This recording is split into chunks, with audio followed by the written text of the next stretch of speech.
What happens when a young actor becomes the unexpected face of a nation's global cultural dominance? The answer might just redefine everything you thought you knew about international diplomacy, and a move that has sent shockwaves through both the entertainment industry and political circles worldwide. Chinese President Xi Jinping personally bestowed a special national honor upon actor Xu Kai in an exclusive ceremony at the Great Hall of the People last week. But this isn't just another celebrity receiving a pat on the back from their government. The implications of this unprecedented recognition are far more profound and potentially controversial than anyone could have anticipated. Sources close to the matter reveal that this award represents the culmination of a carefully orchestrated cultural strategy that has been years in the making, one that positions entertainment as the new frontier of international influence. The question everyone is asking now is not whether Xu Kai deserved this honor, but rather what this signals about China's ambitious plans for global cultural domination, and how one actor became the unexpected weapon in a geopolitical chess game that most people didn't even realize was being played. Could a 29-year-old actor really hold the key to reshaping international perceptions of an entire nation? The evidence suggests something far more calculated is at play. The ceremony itself was shrouded in secrecy until just hours before it took place, with only a select group of high-ranking officials, cultural ministers, and media representatives granted access. Witnesses describe an atmosphere charged with significance that went far beyond the typical fanfare of entertainment industry accolades. President Xi Jinping reportedly spent nearly 20 minutes personally addressing Xu Kai and the assembled guests, delivering what insiders are calling one of his most passionate speeches about the intersection of culture, national identity, and international relations. The president allegedly stated that Xu Kai's contributions through his dramatic works have accomplished what decades of traditional diplomacy could not achieve, specifically mentioning how the actor's performances have humanized Chinese stories for international audiences in ways that transcend political boundaries and historical tensions. This is where the story takes an even more intriguing turn because according to leaked transcripts that have begun circulating among political analysts, Xi Jinping directly credited Xu Kai with helping to reshape negative perceptions of China in key international markets, particularly throughout Southeast Asia, Europe, and surprisingly, even in traditionally skeptical Western territories. But here's where things get really controversial. Was Xu Kai simply in the right place at the right time, or has he been part of a deliberate cultural export strategy that makes Hollywood's influence look amateurish by comparison?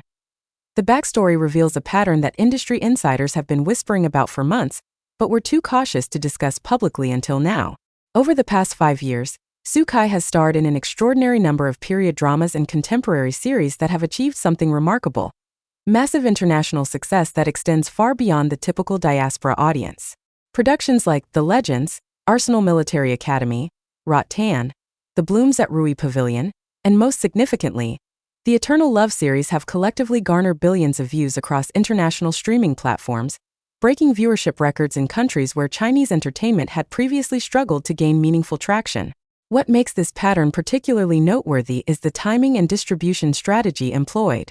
Each of these productions was released with sophisticated marketing campaigns tailored to specific international markets, employed subtitling and dubbing strategies that went far beyond simple translation to include cultural localization, and featured storylines that subtly showcase Chinese cultural values, historical achievements, and contemporary societal strengths without resorting to heavy-handed propaganda.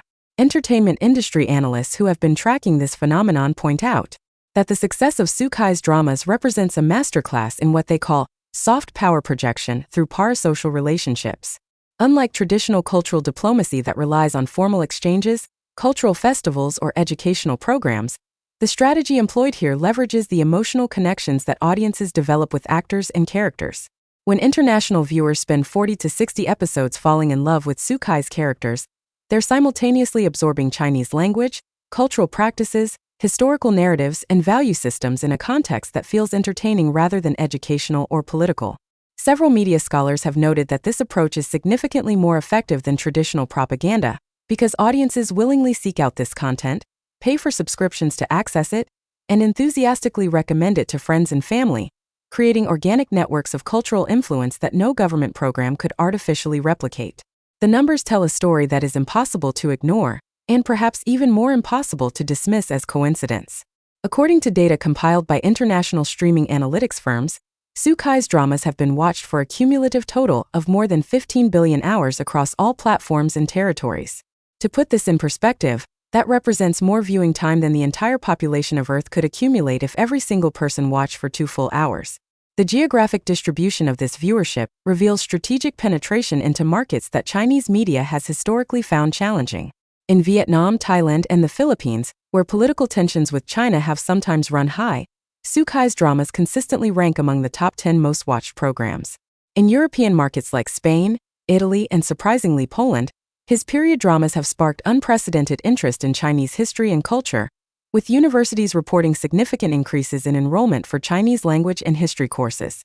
Perhaps most remarkably, in Latin American countries, particularly Brazil, Mexico, and Argentina, Xukai has become what cultural commentators describe as a household name, with his image appearing on everything from unofficial merchandise to restaurant menus offering Xukai special dishes. What makes President Xi Jinping's decision to personally honor Xukai even more significant is the timing. This ceremony comes at a moment when China faces complex challenges in international relations, from trade tensions and technological competition to ongoing debates about human rights and regional security issues. Traditional diplomatic channels have produced mixed results at best, and China's international image has suffered in many key markets, according to various international polling organizations. The decision to elevate a popular actor to the status of national cultural ambassador, complete with presidential recognition, signals a potentially dramatic shift in strategy. Rather than fighting negative perceptions through official channels that often amplify existing skepticism, this approach attempts to build positive associations through entertainment and emotional engagement. Critics have been quick to raise uncomfortable questions about the implications of this strategy. Opposition voices, particularly from media freedom organizations and political commentators in democratic nations, have expressed concern that what appears to be organic entertainment success might actually represent sophisticated state-backed cultural influence operations. They point to evidence suggesting that major Chinese technology companies with government connections have allegedly manipulated streaming platform algorithms to artificially boost viewership numbers for strategically important content. Others have noted the curious pattern of production funding, with several of Xukai's most internationally successful projects receiving financial backing from companies with documented ties to state-owned enterprises or government cultural promotion funds. The counterargument from entertainment industry professionals is that this represents standard practice across global markets, noting that governments from South Korea to France have long provided funding and support for entertainment productions deemed to have cultural export value. The controversy deepens when examining the content of Xukai's most successful dramas through a critical lens. Media analysis conducted by several academic institutions has identified recurring themes and narrative patterns that consistently present particular interpretations of Chinese history, cultural values, and social norms. Period dramas frequently depict historical China as technologically advanced, culturally sophisticated, and morally principled, often drawing implicit or explicit contrasts with the portrayal of foreign powers. Contemporary dramas typically showcase modern China as economically dynamic, socially harmonious, and successfully balancing tradition with innovation. While defenders argue that these portrayals are no different from how American films showcase American values or Korean dramas present Korean society, critics contend that the scale, coordination, and strategic deployment of these narratives represent something fundamentally different and potentially more concerning. Behind the scenes, the entertainment industry has been buzzing with speculation about what this presidential recognition means for the future of Chinese entertainment exports and, for Xukai's career trajectory specifically.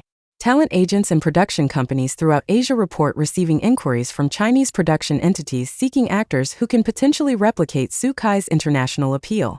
Several major studios have announced ambitious plans for international co-productions specifically designed to showcase Chinese talent and stories to global audiences, with budgets that dwarf previous investments in this sector.